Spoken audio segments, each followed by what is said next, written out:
Does healing make you softer, kinder, more at peace? That's what they tell you, and it sounds beautiful, a gentle return to calm. But what if the journey through deep sensitivity leads not to tranquility, but to a formidable strength, a kind of psychological armor that terrifies anyone who ever mistook your compassion for weakness?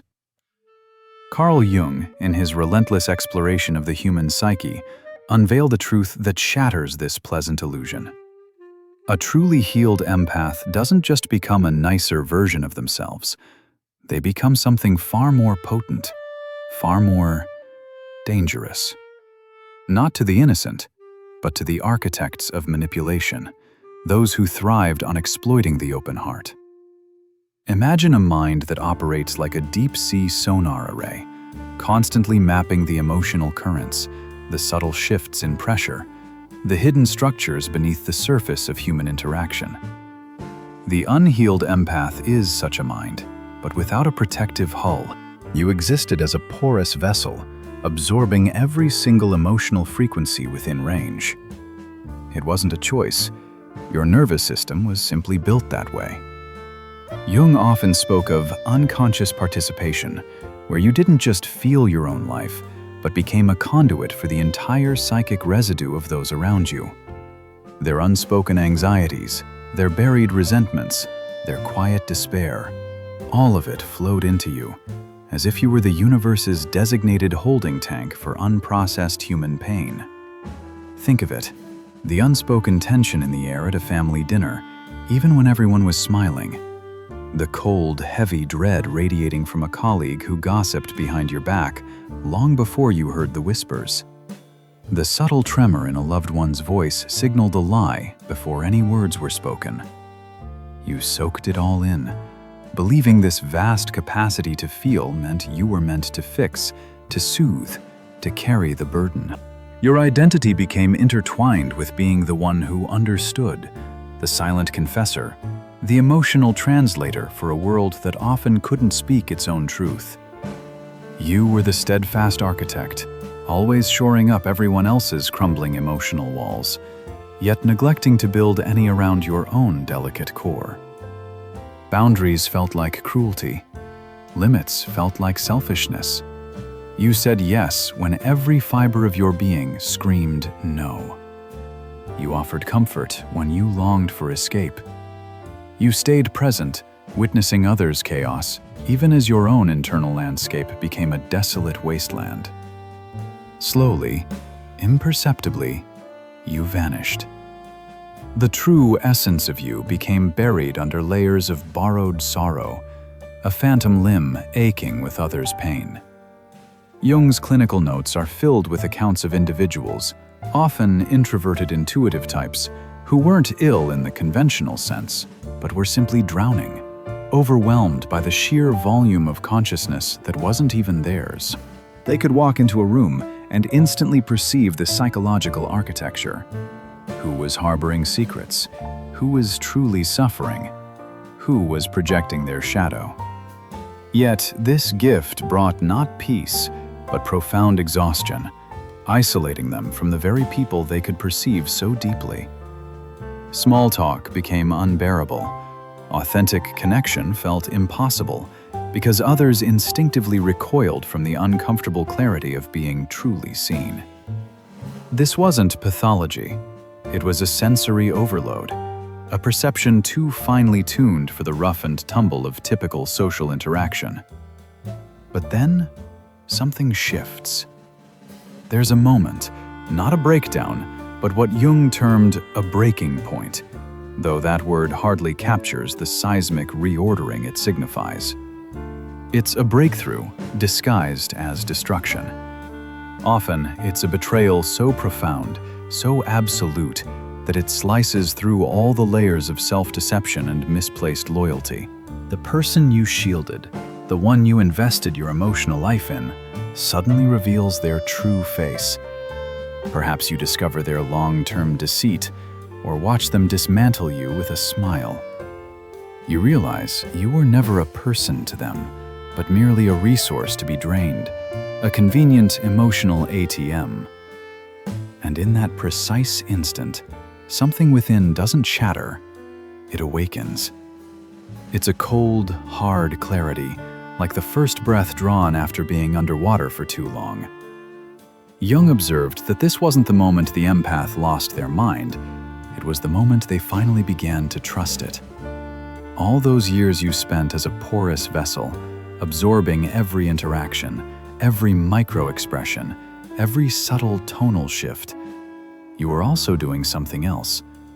You were compiling an intricate logbook of human behavior, mapping the unseen currents with the precision of a master cartographer.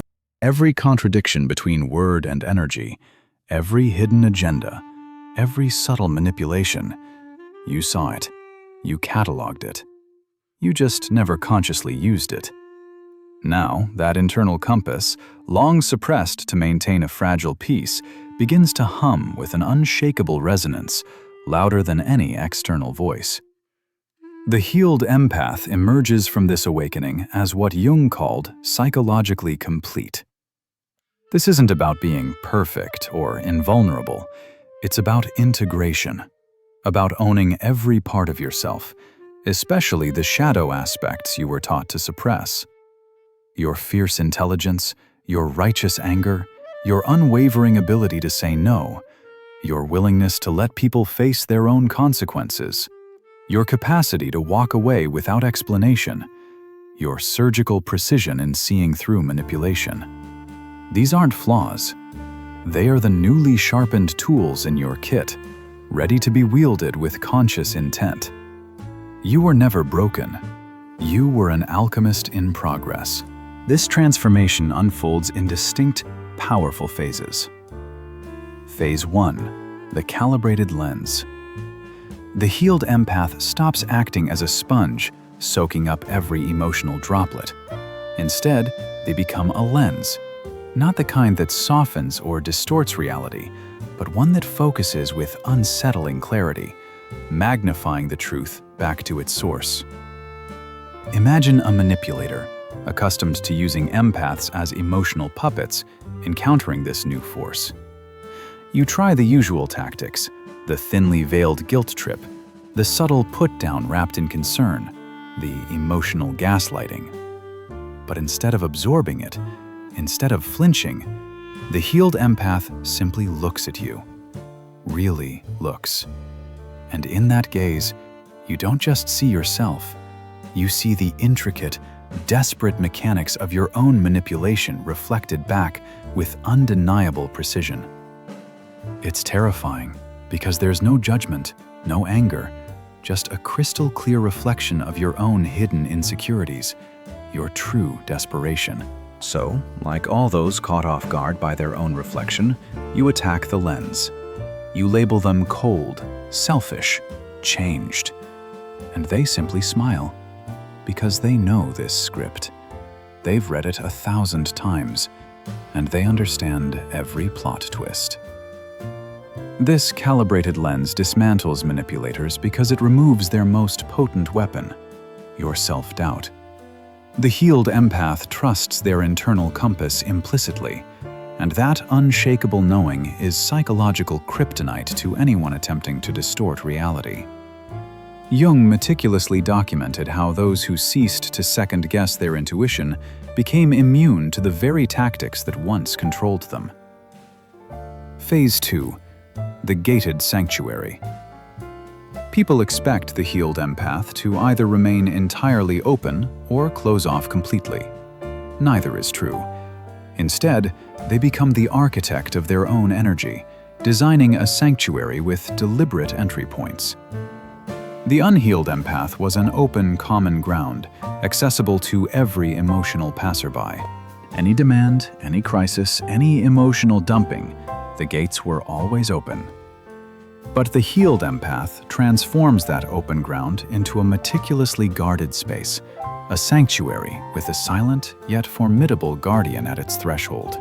And that guardian is ruthlessly protective of one thing: their internal peace, their sacred energy. This is where selective empathy blossoms. They are still capable of profound compassion, of deep feeling, of holding immense space for genuine pain. But now, they choose. They choose who deserves access to their gifts. They choose which battles warrant their energy. They choose when to engage and when to quietly walk away. And these choices are made without guilt, without needing explanation, without seeking external validation. To those who earn their trust, who operate with integrity, who respect the newly erected boundaries, the healed empath is a profound oasis, safe, deeply nurturing, truly present. But to manipulators, energy vampires, and those unwilling to do their own inner work, they become an unbreachable fortress. Unmoved by performance tears, unbothered by rage designed to control, unimpressed by sob stories crafted for sympathy. This pivot from nice to kind is monumental. Nice often means avoiding conflict, maintaining surface appearances, and sacrificing your well-being for others' comfort. Kindness, however, means doing what is genuinely helpful, even when it's uncomfortable, even when it involves allowing others to face the natural consequences of their choices. I remember thinking how difficult it was at first, letting go of the need to smooth things over, to fix everything for everyone. But that choice, to refuse to enable dysfunction, to say no without apology, that is profound kindness. This selectivity isn't based on judgment, it's built on something far more sophisticated: strategic pattern recognition. They've observed the intricate dances of personality types. They know the trajectory of relationships built on manipulation. They can predict outcomes because they've seen these patterns unfold countless times before. A healed empath doesn't need months to discern authenticity. They often know within 3 conversations, not through mysticism, but through the vast, unconscious data archive they've been compiling their entire life. Phase 3. The internal compass and charting the course. This is the stage that would truly unsettle you if you fully grasped its implications. The healed empath possesses a unique ability, not a mystical gift, but one forged in the crucible of survival. They become a human predictive model. Think about years spent in survival mode, where your emotional and sometimes physical safety depended on correctly reading the room. Missing a subtle shift in tone could mean the difference between calm and chaos. Your brain didn't just develop empathy, it created a sophisticated internal navigation system, constantly collecting data. Jung often noted that his empathic patients could predict behavioral outcomes with startling accuracy, not as fortune tellers, but because their unconscious had been running a pattern recognition software that would make artificial intelligence systems green with envy. Every interaction was data, every conversation information, every relationship a case study in human nature. The unhealed empath collected all this data, but felt immense guilt about using it. They second-guessed their instincts, silenced the internal alarms screaming danger, overriding their own warning systems because it seemed kinder, more understanding, more spiritual. But the healed empath trusts that database completely. When every cell in their body whispers that a person is being deceptive, they don't need external evidence. They don't need proof. They already know, and they act accordingly. Every micro-expression that preceded an outburst, every vocal cadence signaling deceit, every behavioral sequence that ended in betrayal, you logged it all.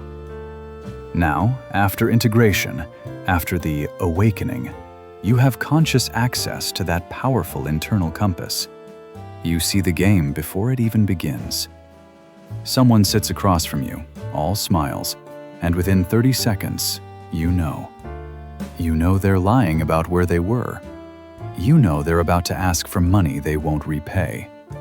You know they're setting up a manipulation 3 moves ahead. You don't know because you're psychic. You know because you've seen this exact sequence play out 100 times. The subtle tells never lie. The energy never lies. The behavioral patterns never lie. This is what Jung meant by differentiated perception. The healed empath doesn't just feel more than others. They process emotional and psychological information at a granular level most humans never reach. They operate with a framework born from years of pain, now functioning like a sixth sense. And here's the profound twist that makes them truly formidable. The healed empath understands the intricate mechanics of manipulation perfectly. They could manipulate you with far more precision than any narcissist. They possess the blueprint, the skill, the knowledge of which buttons to push, which fears to activate. But they choose not to wield it destructively. Jung's studies revealed that this difference lay in one critical factor: conscious choice. The healed empath, maintaining integrity, makes a daily decision to use their gifts for good. They see the shortcuts, recognize the unfair advantages their deep psychological insight offers, but they refuse to take them. Not from weakness, but from a profound inner strength, strong enough to win without cheating, to influence without manipulating. This restraint, this conscious ethical choice when destructive efficacy is within reach, is what Jung called moral courage. It's easy to be good when you lack the capacity for anything else. It takes a monumental level of development to possess the power to manipulate and still choose truth. This is Jung's individuated person. Integrated light and shadow, profound compassion balanced with ruthless precision, gentle or fierce as the situation demands. They become, as Jordan Peterson put it, a monster under control, someone capable of immense impact who chooses benevolence. This choice, this conscious decision to use power wisely, is the ultimate separator. Both the healed empath and the manipulator see the game, understand the mechanics, and could win at psychological chess. But the healed empath plays an entirely different game. They're not trying to control you. They are safeguarding their own sovereign peace. And that makes them infinitely more powerful than anyone striving for domination.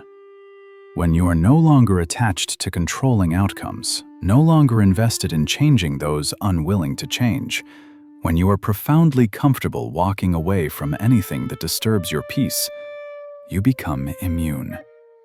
Immune to guilt trips, immune to manipulation, immune to the chaos that once threatened to pull you under. The manipulator needs your reaction. The healed empath needs nothing from you. And in that imbalance of need, all power resides. Now, here is the profound climax of this transformation. The healed empath's new state of being creates a ripple effect, compelling evolution or revelation in every relationship they hold. Family dynamics that were propped up by enabling suddenly collapse, not because the healed empath is actively destroying anything, but because they cease to be the load-bearing wall that sustained the dysfunction. When the person who always absorbed the tension, smoothed things over, and sacrificed themselves for a false peace steps aside, the entire system must reorganize. This reorganization is often brutal for those who benefited from the dysfunction. The alcoholic father can no longer drink himself into oblivion while you clean up the emotional wreckage. The codependent mother can no longer use you as her lifelong therapist while refusing genuine help. The narcissistic partner can no longer control you with guilt about the past.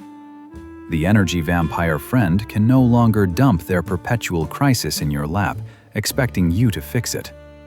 The empath who enabled all of this is gone. In their place stands someone who cherishes their own well-being more than they cherish a false peace.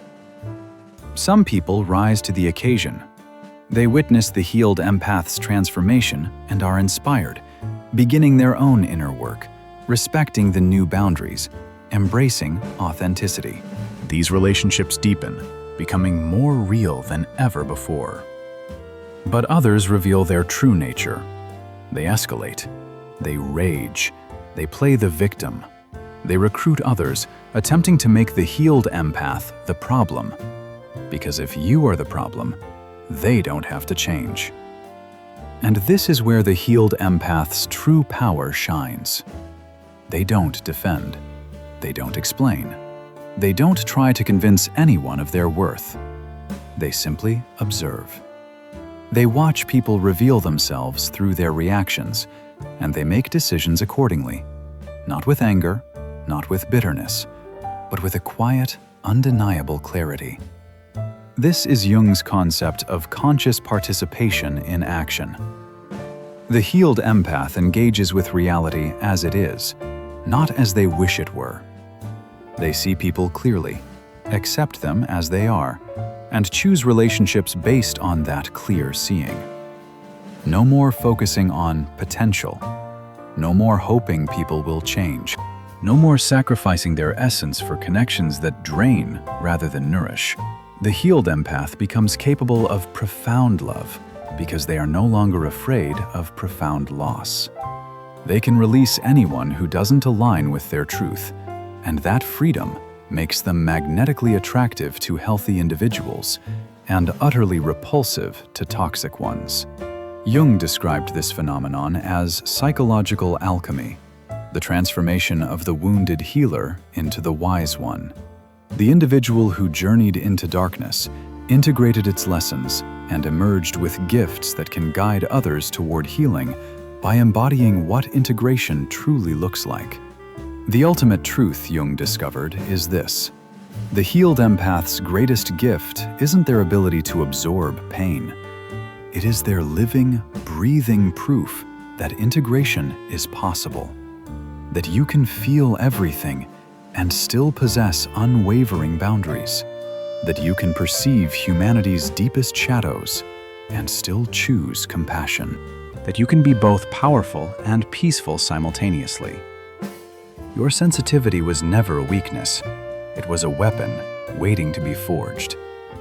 Every moment of pain, every betrayal, every subtle observation, you were gathering data, honing skills, developing the internal architecture needed to become psychologically untouchable. The goal was never to become less sensitive. It was to become consciously sensitive, to strategically fuse that empathic ability with wisdom and unshakable self-trust, to transform from a porous vessel into an unassailable strategic force. This is what Jung called individuation, the transformative process of becoming whole, not perfect, not invulnerable, but complete. Someone who fully owns every facet of themselves, the light and the shadow, the softness and the steel, the profound compassion and the capacity to sever ties without a trace of hesitation. You are not too much for this world. You are precisely what the evolution of consciousness requires. A person who can hold space for darkness without being consumed by it, who can love deeply without losing themselves, who can see through illusions while maintaining hope. The unhealed empath asks, "Why is this happening to me?" The healed empath knows it happened to forge them into something extraordinary. Someone who cannot be manipulated, cannot be guilt-tripped, cannot be pulled back into dysfunction. You were never meant to save everyone. You were meant to save yourself. And in doing so, you become a living template for integrated empathy. Not martyrdom, not self-sacrifice, but conscious choice, strategic compassion, empathy wielded with absolute discernment. This is the transformation Jung documented, yet most misunderstand it. They believe healing means returning to the person you were before the pain, but you cannot go back. That previous version of you was unconscious. The healed version is infinitely more powerful. You are conscious, awake, and integrated, and that wholeness makes you profoundly dangerous. Not to good people, but to anyone who mistakes your kindness for weakness, to anyone who believes your empathy makes you easy to control, to anyone who thinks they can use you as a resource. Those people are in for a rude awakening. Because the healed empath doesn't argue, doesn't defend, doesn't need to prove anything. They simply smile, see through the game with surgical precision, and make a choice. And that choice is usually to walk away so quietly, so utterly, that you barely hear the door close. No drama, no explanation, just gone. This is what a healed empath actually becomes. Not nicer, not softer, not more accommodating. They become sovereign, self-possessed, unmovable in their knowing, unshakable in their boundaries, and utterly untouchable to anyone playing unconscious games. They become love with a backbone, compassion with discernment, empathy tempered with profound self-respect. And that combination is one of the most powerful forces in human psychology. The healed empath understands a truth that took years of arduous work to learn. That protecting your peace isn't selfish, it is sacred. That walking away from toxicity isn't giving up, it is leveling up. That choosing yourself isn't cruel, it is absolutely necessary. And when you finally make that choice, when you decide that your well-being matters more than other people's comfort, everything shifts. The people who drained you start subtly avoiding you. The situations that depleted you stop appearing. The drama that once seems to follow you everywhere suddenly cannot find you anymore. Not because you are hiding, but because you have changed frequencies. You are operating on a level where unconscious manipulation bounces off like water off stone, where guilt trips land in empty space because you are no longer standing where they used to hit. This is the true power of the healed empath. Not the ability to feel everything, but the wisdom to choose what truly deserves to be felt. Not the capacity to help everyone, but the discernment to invest in people doing their own authentic work. Not the gift of endless patience, but the strength to walk away when patience transforms into enabling. If you recognize yourself in this journey, let those words be your declaration. I am awake. Your breaking point was your breakthrough. Your sensitivity is your superpower. Your empathy is your weapon. And now that you know how to wield it consciously, you are unstoppable.